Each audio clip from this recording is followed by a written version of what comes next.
তো আমাদের সাথে আছে দীপঙ্কর দা। তো দীপঙ্কর দা, আজকে এক দোকানে গেছিলাম আর কি। আচ্ছা। তো ওখানে একটা কথা ওঠে যে তারকেশ্বরে জল ঢালা নিয়ে। হ্যাঁ। হুম। তো যে কোনো কারণে হোক, কথাটা ওঠার পরে এই হয় যে তারকেশ্বরে জল ঢালতে যাওয়াটা কি জরুরি, বা এরকম কি কোনো আছে যে তারকেশ্বরে জল ঢাললেই শিবের ভক্তি করা যাবে, না হলে দেবাদিদেব মহাদেবকে কোথাও আহ্বান করা যাবে না, বা কোথাও তার প্রতি ভক্তি শ্রদ্ধা কিছু দেখানো যাবে না, এরকম কোনো ব্যাপার আছে?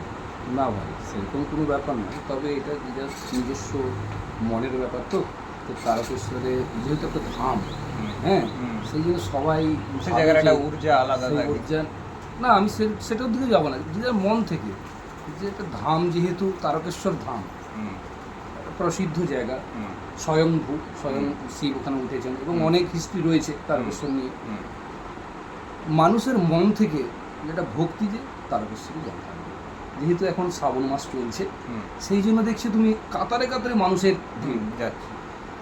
আমি বলছি না যে সবাই বিরাট ভক্ত, হুম। ওর মধ্যেও কিছু অভক্ত, অভক্ত কি বলবো? আছে। হ্যাঁ, হ্যাঁ, কিন্তু ম্যাক্সিমাম মানুষ হ্যাঁ, তারা কিন্তু ভক্তিগতী।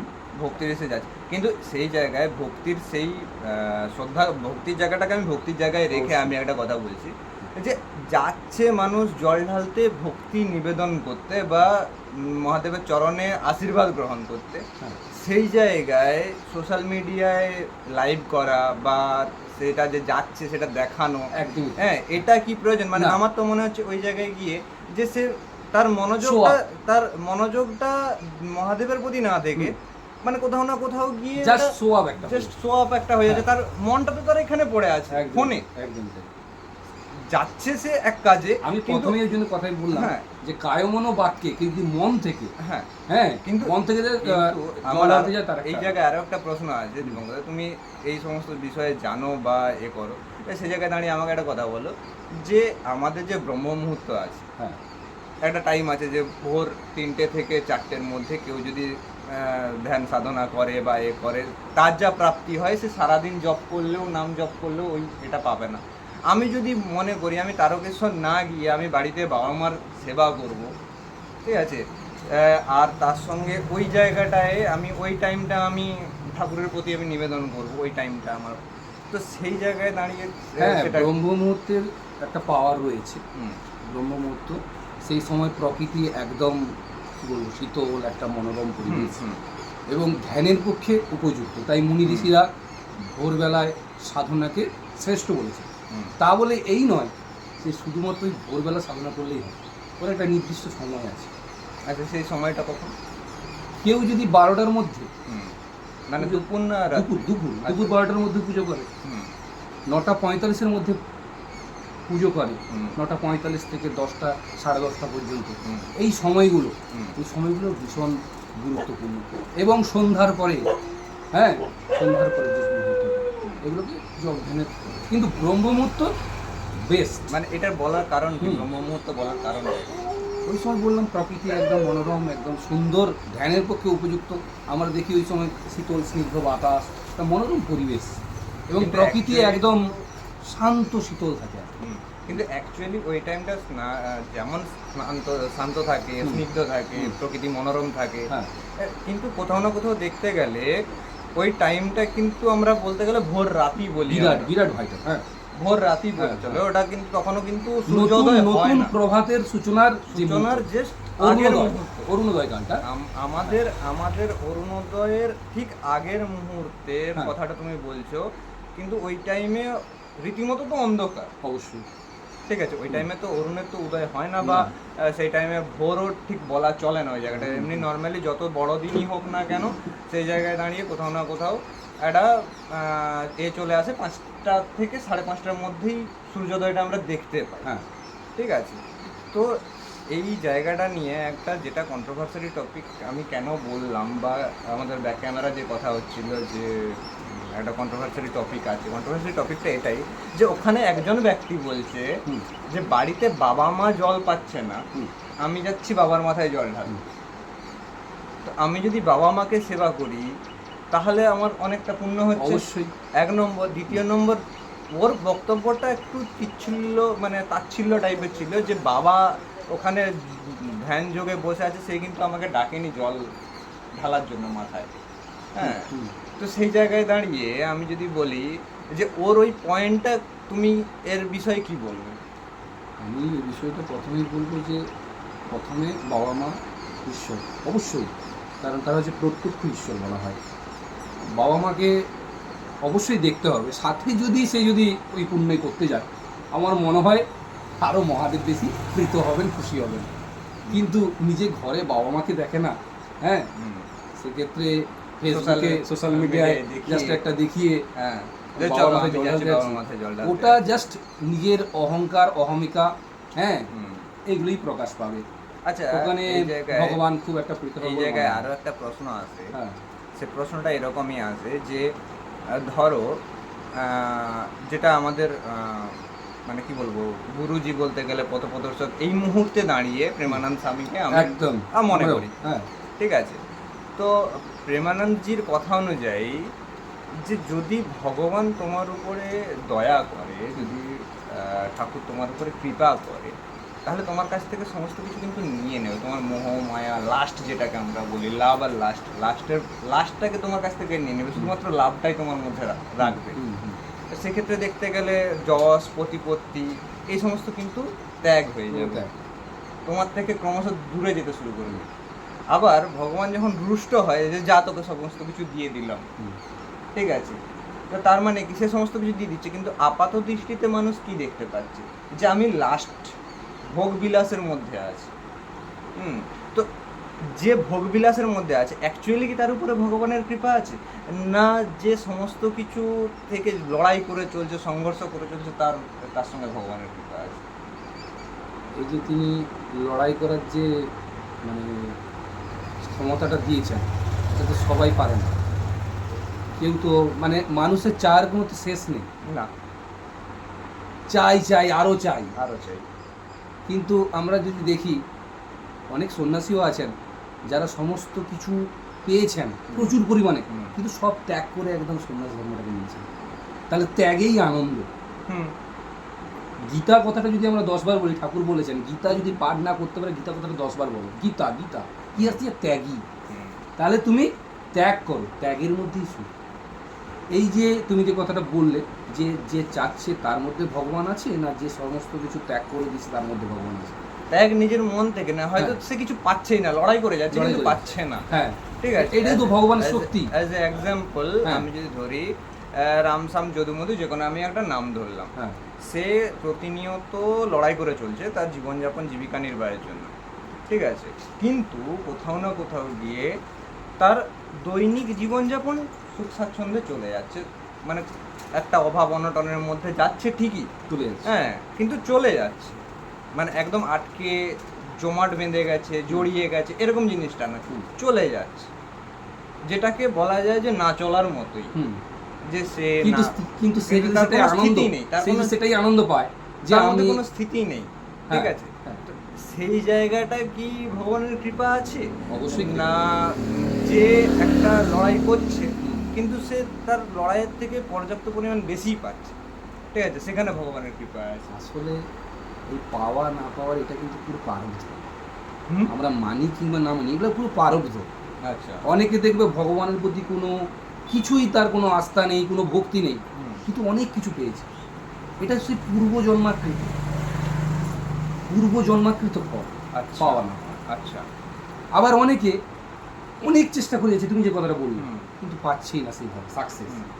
এইগুলো যে যা ডেস্টিনি, যেটাকে আমরা ভাগ্য বলি, আচ্ছা। হ্যাঁ, অনেক কিছু, অনেকের অনেক যোগ্যতা আছে কিন্তু কিছুই পাচ্ছে না, আচ্ছা। এটাও কিন্তু ভাগ্য। মানে এরকম অনেক মানুষ সেটা আছে। কি কোনোভাবে এই কথার সঙ্গে লিঙ্কেড, মানে যে টপিকটা আমরা শুরু করেছিলাম যে তারকেশ্বরে জল ঢালতে যাওয়া, হ্যাঁ। ধরো আমি আমার কথাই বলছি, আমার হয়তো ভাগ্য অতটা ভালো না, হ্যাঁ। আমি বাবার মাথায় জল ঢেলে এলাম কোনো প্রকারে গিয়ে, ঠিক আছে, তো তাতে কি আমার ভাগ্য পরিবর্তন হতে পারে? আসলে প্রথমেই বলেছি আমি, এগুলো মানসিক তৃপ্তি। ভগবান তো অনেক দূরে, আগে মানসিক। আমি জল ঢাললাম, সমর্পণ করলাম। শিবের যদি মন্ত্রটা আমরা ধরি, মহামৃত্যুঞ্জয় মন্ত্র, হুম। সেখানে কিন্তু ওই ত্যাগের কথা বলা হয়েছে। হুম। মৃত্যু থেকে অমৃতের দিকে আমাকে অনুসরণ করো। ত্রম্বকম যজামহে সুগন্ধিম পুষ্টিবর্ধনম উর্বারুকমিব বন্ধনান মৃত্যুর্মক্ষিয়মামৃতা। এখানেও কিন্তু ত্যাগের কথা বলা হয়েছে। অনেকে ভাবেন যে মহামৃত্যুঞ্জয় মন্ত্র পাঠ করছি মানে আমার মৃত্যু হবে না, আমি অবিনশ্বর। কথাটা ভুল।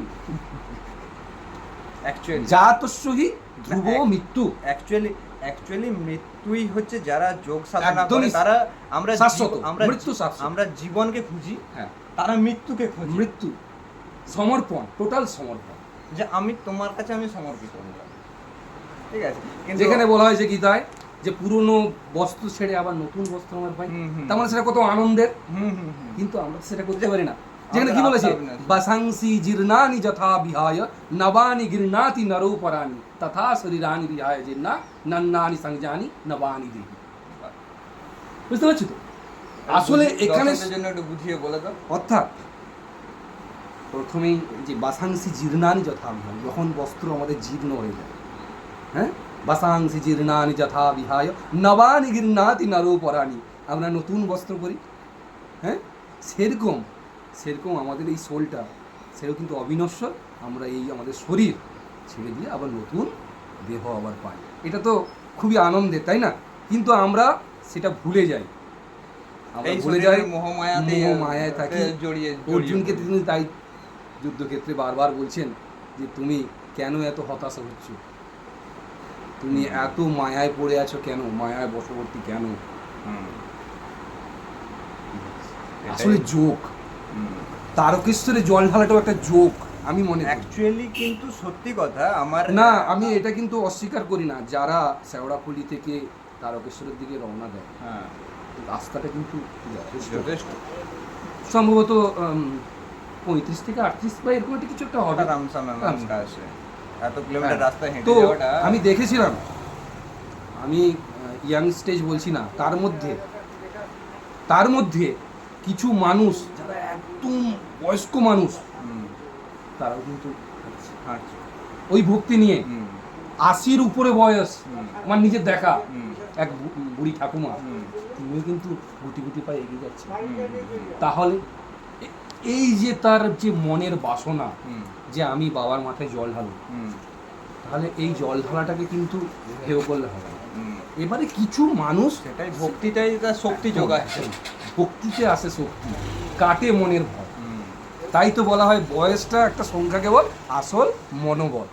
একদম, তাই তো? একদম কথা তাই। আর যদি আমার মনোবল না থাকতো, আমি আমার প্রফেশনাল লাইফে কতটুকু করেছি আমি জানি না, বা কতটুকু করতে পেরেছি শিখেছি আমি তাও বলতে পারছি না। তবে হ্যাঁ, একটা কথা ঠিক যে আমার এজটা যখন দেখি আর যারা কাজ করছে আমারই সমতুল্য, মানে কি বলবো, একই ডেজিগনেশনে কাজ করছে, তাদের এজটা জাস্ট একদম ইয়ং এজ, উঠতি বয়স তাদের। মানে যেটা আমাদের প্রবাদ আছে না একটা কথায়, যে লোহা চিবিয়ে খায় বা জল চিবিয়ে খায়, এরকম একটা প্রবাদ আছে। তো সেই বয়স, রক্ত গরম, এই করে নেবো ওই করে নেবো, ওটা দুনিয়াদারি দেখে নেবো, তার মধ্যে তারা দায়িত্ব সহকারে একটা কাজ করছে। কিন্তু সেই যে দাঁড়িয়ে আমি তাদের থেকে কোথাও না কোথাও গিয়ে 5 থেকে 6 বছরের ওভারে চলছি, ঠিক আছে। তো অনেকেই প্রশ্ন করে আমাকে যে তুমি এই এজে এসে আমরা একে পাই, মানে আমাদের উপর লেভেলের ম্যানেজার বা আমাদের উপর লেভেলের বসকে পাই, ঠিক আছে, তো তুমি এই এজে এই স্টেজে কেন পড়ে আসো?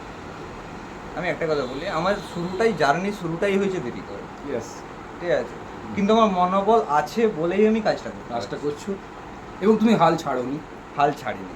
কিন্তু যদি কেউ হাল ছেড়ে দেয়, তাহলে কিন্তু সে যত যাই করে নিক, হ্যাঁ, সেখানে কিন্তু কোনো কিছু একদমই তাই।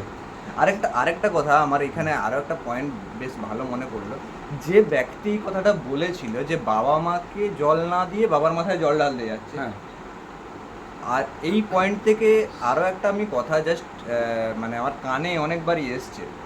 কথাটা হচ্ছে এটাই যে প্রীতি ফল, মানে প্রীতি কর্মের ফল, ঠিক আছে, পিতার কর্মের ফল বা পিতামাতার কর্মের ফল কি তার পুত্র বা কন্যা কি গ্রহণ করে একই জন্মে? একদম, খুব ভালো পয়েন্ট। আমাদের কিন্তু একটা ঋণ থাকে, পিতৃ ঋণ, মাতৃ ঋণ, গুরু ঋণ, হ্যাঁ, ভূমি ঋণ এসব সব থাকে। হুম, হুম। এগুলো যে কারণে বলে কেউ যদি বিনা পয়সাতেও টিচিং দেয় বা কিছু দেয় সেক্ষেত্রে চলে না। 1 টাকা হলেও বা Yes. একটা কিছু তাকে মূল্য নির্ধারণ করে দিতে হয়। নিতে হয়। মূল্য তাকে দিতে হ্যাঁ। হয় বা নিতে হয়, গুরুকেও নিতে হয়। হ্যাঁ। সেটা যেই হোক, তুমি টাকা সেই হোক বা একলব্যের কাণ্ডটা জানো তো? একলব্যের কাণ্ডটা কিছুটা জানি, কিছুটা একলব্য তো এখন। দ্রোণাচার্যকে গুরু হিসাবে করেছিলেন হ্যাঁ। এবং তার একটা মূর্তি করে, হুম, হ্যাঁ, সে তীরন্দাজিতে একদম যোদ্ধা হয়েছিল। হুম, কিন্তু গুরু যখন তাকে প্রণাম চাইল, দেখলেন যে বিরাট শিষ্য, হুম, সে তো সবকে এই করবে, পরাজয় করবে, হুম, তখন তিনি পুরস্কার স্বরূপ কী চেয়েছিলেন, মানে তাকে উপহার, গুরুর, গুরুকে একটা তো দানের একটা ব্যাপার আছে, হুম। উপহার স্বরূপ। ব্যাপারটা এই জায়গাতে সুতরাং কিছু একটা তোমাকে ওখানে দান দিন করতেই থাকেই। হবে, দিন থাকে। আচ্ছা, সে যে যাই হোক, এই বাবা মায়ের ঋণের কথা যখন উঠলো, মানে কর্মফলের উপরেই কি ঋণ ডিপেন্ড করে? হয়তো আমি কোনো ভুল করছি, সেটা আমার নেক্সট জেনারেশন সেটা কি তোমাকে তার ফল ভোগ করবে? তোমাকে সেই ফল ভোগ করাবে, মানে আমার ভুলের শাস্তিটা সে পাবে, সে পাবে, তুমিও পাবে, তুমি যদি থাকো আর কি। আমি যদি থাকি তো আমি পাচ্ছি। হ্যাঁ, ঠিক আছে। হ্যাঁ, আমি যদি যদি তুমি নাও বলতে থাকি বা কর্তব্য না করে, আমি যদি থেকেও থাকি, আমি তো পাচ্ছি, তার সঙ্গেও কি সে পাবে? মানে তার যদি আমি কর্তব্য কথাই না- বলছি, আমার বাবা কোনো একটা ভুল করেছে, আচ্ছা, বা আমার বাবা কোনো ভুল কাজ কন্টিনিউয়াসলি করে এসছে, বা করে কোনো আসছে। একটা শাস্ত্রকে অমান্য করে শাস্ত্রের বাইরে গিয়ে কোনো কাজ করেছে, হ্যাঁ, তো সেক্ষেত্রে দাঁড়িয়ে আমার বাবা জীবিত, হ্যাঁ, আমার বাবা কি সেই কর্মের ফলটা ভোগ করবে না? তার সাথে সাথে আমিও ভোগ করব। তুমিও কিছুটা পাবে, আচ্ছা, সে তাহলে বেশি পাবে। তাহলে এর থেকে এটাই বোঝা যায়, মানে শিক্ষা নেওয়ার বিষয় এটা, যে অন্তত আমরা না ভুলটা করি, ইয়েস, যাতে আমাদের নেক্সট জেনারেশনটা ভালো হয়। একদম তাই। এটা পুরোটাই একটা ধাপে ধাপে চলে। যাই হোক, একটা মানে কন্ট্রোভার্সারি টপিক নিয়ে আমরা শুরু করেছিলাম, কিন্তু এখান থেকে আস্তে আস্তে অনেক কিছু শিক্ষার জিনিস শিখলাম, অনেক কিছু হলো। আরও তোমার সাথে বসবো। একদমই তাই। হ্যাঁ, আমারও খুব ভালো লাগলো। চেষ্টা করছি সব থেকে বড় কথা হচ্ছে আমরা যতদিন বাঁচি ততদিন কিন্তু শিখি। একদম। হ্যাঁ, কেউ একদম যদি তাই। কেউ যদি ভাবে যে আমাদের শিক্ষা হয়ে গেছে এখানেই, কিন্তু ইতি। এটা ইতি হয় না কখনো। ইতি কখনো হয় না। শিক্ষা কোথা ইতি থেকে তখনই হবে যখন তুমি মোক্ষ লাভ করে যাবে, তার মানে তোমার আর দেহ ধারণ করার কোনো প্রয়োজন আবশ্যকতা নেই। নেই। তুমি সব বিষয়েই তখন তুমি জেনে গেছো, তোমার সব কিছুই ত্যাগ, তুমি সমভাব, সুখে দুঃখে অবিচল। একদম। গীতায় যেটা বলা রয়েছে, সেই ভাব যখন আমাদের মধ্যে সবার মধ্যে প্রকট হবে, তার মানে ভাববে তুমি মোক্ষ লাভের দিকে মঙ্গলাবের দিকে এগাচ্ছি বা এগিয়ে গেছি, এগিয়ে গেছি। অগ্রসর হয়ে গেছি অলরেডি। এই ঠিক যে আছে। আমাদের মধ্যে যে বিকারগুলো রয়েছে না, কাম, ক্রোধ, লোভ, মদ, মোহ, মাশ্চর্য যেগুলো বলি আমরা, এগুলো সবই, সবের মধ্যে কিন্তু তিনি আছেন, একদম। সবের মধ্যেই তিনি আছেন। কাল ভৈরব কিসের প্রতীক? সবার মধ্যে তিনি আছেন। তার আশেপাশে যে সমস্ত কুকুর রূপী যারা হ্যাঁ, থাকে, হ্যাঁ। সেটা কি হিসাবে রেখেছে? কিন্তু ওই লোভ, এইগুলোকে বাঁধা, হ্যাঁ, সব কি বাঁধা এই যে আছে। বাঁধা, এই বাঁধাটা হচ্ছে ব্যাপার। হ্যাঁ, হুম। ভাইয়ের সঙ্গে খুব ভালো লাগলো টপিকটা। তবে তারকেশ্বরে জল ঢালতে অবশ্যই যাবেন, ভক্তি শ্রদ্ধা নিয়ে যাবেন, তার ফল অসীম। কারণ দেবাদিদেব মহাদেব, হ্যাঁ, তার কথা আমরা তো তুচ্ছ। সে অবিনশ্বর। বহু মানুষ যাচ্ছেন তারকেশ্বরে জল ঢালতে, এই ভাবটা রাখবেন। শুধুমাত্র শো আপ করলে কিন্তু, হুম। আমার নিজের দেখা, আমি 3-4 বার গিয়েছি। 3-4 বার। হ্যাঁ, এই পয়েন্টে একটা কথা বলি, শেষ কথা, একটা বেশ ভালো কথা মনে পড়লো। ঠিক আছে। তো কথাটা হচ্ছে এরকম, যে আমি যখন কলেজে পড়ি, কলেজে পড়াকালীন একটা মানে আশ্চর্যজনক, না জোশের থেকে বড় কথা, একটা আশ্চর্যজনক ঘটনা ঘটে এই তারকেশ্বরে জল ঢালালি। আচ্ছা, ঠিক আছে, বেশ ভালো টপিকটা একটা মনে পড়ে গেল। মানে হোস্টেল ছিল, আমরা আড্ডা দিতাম, আমি মেসে থাকতাম অ্যাকচুয়ালি, তো আড্ডা দিতাম কিন্তু হোস্টেলে, বন্ধু বান্ধব সব থাকতো। মেসে কজন, 1-2 জন থাকতাম, কোনো রকমের দিন চলে যেত। তো হঠাৎ করে তারকেশ্বরে জল ঢালার এরকম একটা টাইমে 3-4 জন মিলে সবাই ডিসাইড করলো যে না, যাবো তারকেশ্বরে জল ঢালতে। এক বন্ধু সমস্ত কিছু গুছিয়ে রেডি, আরেকজন যেতে ইচ্ছুক, কিন্তু তার কাছে না পয়সা আছে, না যাওয়ার সরঞ্জাম আছে, না কিছু আছে। ঠিক আছে, জাস্ট সে জিরো, জিরো, কিন্তু তার যাওয়ার ইচ্ছা প্রবল। তো সে বলছে আচ্ছা ঠিক আছে তোরা যা, আমি না হলে দেখছি পরের বছর যদি হয়। যে বন্ধুটা সব থেকে গোছগাছ বেশি করেছিল, যে সব থেকে বেশি জিনিসপত্র নিয়ে যাবে বলে ভেবেছিল, হুম। এন্ড মুমেন্টে তার বাড়িতে কোনো না কোনো প্রবলেম বা ইস্যু তৈরি হয়, যেটার কারণে সে যেতে পারলো না। তার ওই সমস্ত জিনিস যার যাওয়ার ইচ্ছাটা প্রবল ছিল সে নিয়ে গেল, কিন্তু দর্শনটা কে পেল? একদমই তাই। এইটা হচ্ছে সংকল্প, মানে এই ও হলো সংকল্প। তিনি যদি না চান, একদমই তাই। সেই সংকল্প ঠিক মানে আছে। আত্মার সঙ্গে পরমাত্মার মিল না হলে কখনোই সম্ভব না। আমরা সবাই আত্মা, তিনি পরমাত্মা। আমি আজ ভাবছি এখানে বসে আমি দর্শকদের জন্য এত ভিডিও বানাচ্ছি বা যাই কিছু করছি, সেই জায়গায় দাঁড়িয়ে আমি একটা কথা বলতে চাই, আমিও তো যেতে পারতাম, হুম। কিন্তু আমার ডাক আসেনি সেখান থেকে। আর যদি ডাক চলেই আসে হুম। তাহলে জানবো আমার জার্নি শেষ। যদি ডাক চলে আসে আমার জার্নি শেষ হয়ে গেছে। আর জার্নি তখনই শেষ হবে, একটা জীবন, মনুষ্য জীবন যখন পায়, জন্ম থেকে মৃত্যু পর্যন্ত একটা জার্নি, এই জার্নিটা যদি শেষ হয়ে যায় না কোথাও গিয়ে মাঝ রাস্তায়, হ্যাঁ আমি গেছি, জোর করে গেলাম, ভিডিও বানালাম, এটা যাওয়া নয়। যাওয়া সেটাই ভক্তি ভরে গেলাম, গিয়ে পুজো দিলাম, সংকল্প নিয়ে এলাম, সেখানে কিন্তু বলতে গেলে লাইফে মানে যখন থেকে আমি যাবো ভাবছি তখন থেকে কিন্তু সংকল্প শুরু হয়েছে, তখন থেকে শুরু হয়ে গেছে। হ্যাঁ, আমার সংকল্প আছে হরিদ্বার, তারপরে এই কেদারনাথ, বদ্রীনাথ, রামেশ্বরম, যত তীর্থস্থান আছে, যত ঊর্জার জায়গা আছে, এই জীবনে মৃত্যুর আগে হলো একবার আমি যাবো। কিন্তু তিনি যদি চান, যদি তোমার ইচ্ছাটাও প্রকট দরকার, ওটা আমার সংকল্প, সংকল্প রক্ষার দায়িত্বটা একদম তাই। তুমি যদি মানে টোটাল সমর্পণ করে যাও, ঠিক তুমি কোথাও না কোথাও ঠিক অবশ্যই। আমি চলতে চলতে আমাদের প্রেমানন্দজির কথা তুলে আরেকটা কথা বলি। একটা কৃষ্ণ মন্ত্র হয়েছিল, যে বলেন যে কৃষ্ণায় বাসুদেবায় হরে পরমাত্মানে গোবিন্দায় নমঃ। তো এই মন্ত্রটার আমি জপ করে যতবার বাড়ি থেকে বেরিয়েছি, বাইক নিয়ে আমি প্রচুর রান করি, সে জায়গায় কিন্তু আমি ফল পেয়েছি। এই যে তোমার বিশ্বাস, এটার মধ্যে বিশ্বাস। আবার তো অনেকে ওই মন্ত্রটাকে শুধু একটা মন্ত্র বা একটা অক্ষর ভেবেছেন, হ্যাঁ, এ তুমি পুরো বিশ্বাস। প্রেমানন্দজি বলেছেন অবশ্যই মন্ত্রের তো একটা ঊর্জা, সে তো আমরা যারা আধ্যাত্মিক পুজো টুজোতে আছি, আমরা ভাবি মনকে টোটাল মনোনিবেশ করার জন্য এইসব ক্রম, এইসব আসন শুদ্ধি, জল শুদ্ধি, দিক শুদ্ধি বা এই যেগুলো, হ্যাঁ, এই ন্যাস, অঙ্গ ন্যাস, করন্যাস, যে সমস্ত আমাদের দেহের এগুলো, প্রাণায়াম, সমস্ত কিছু রয়েছে। কিন্তু এগুলো হচ্ছে টোটাল মনটাকে, কারণ আমাদের তো বিক্ষিপ্ত মন, চঞ্চল, আমাদের সমস্ত কিছু বাইরের এগুলোকে ত্যাগ করে, যারা জন্মসিদ্ধ তাদের এসবের কিছু প্রয়োজন নেই, তারা যেখানেই বসবে সেখানেই তারা ভগবানকে পাবে। তারা কোনো তাদের মধ্যে যদি মানে সব আসে, কুসঙ্গের কোনো কিছু আসে, সব কিছু তাদের মধ্যে থেকেও কিছু নেই। এটাই তো যোগ, অ্যাকচুয়ালি এটাই। ঠিক আছে দাদা, তোমার সাথে কথা বলে খুব ভালো লাগলো। আমাদের সাথে আবার বসবো আমরা দুজনে, ঠিক আছে? আরও কোনো না কোনো কন্ট্রোভার্সিয়াল টপিক যখন কোনো কানে আসবে, সেটা অবশ্যই দর্শকদের সামনে তুলে ধরবো। বাবা মাকে ভক্তি রাখতেই হবে, অবশ্যই।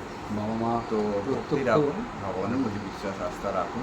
যেখানে তুমি বলো না, পিতৃ স্তুতিতে বলা আছে, পিতা স্বর্গ পিতা ধর্ম পিতা হি পরমং পিতরি পিতিমাপন্নে প্রিয়ন্তি সর্বদেবতা, মানে পিতা পছন্দ হলে সমস্ত দেবতাগণ পছন্দ হয় না। তো সেখানে বাবা মার প্রতি অনাচার করে, ব্যভিচার করে, যেখানে তোমাকে বলে যে শুভ কাজ করার আগে বাবা মার কাছে অনুমতি নাও, প্রণাম করো, তাদের আশীর্বাদ নাও।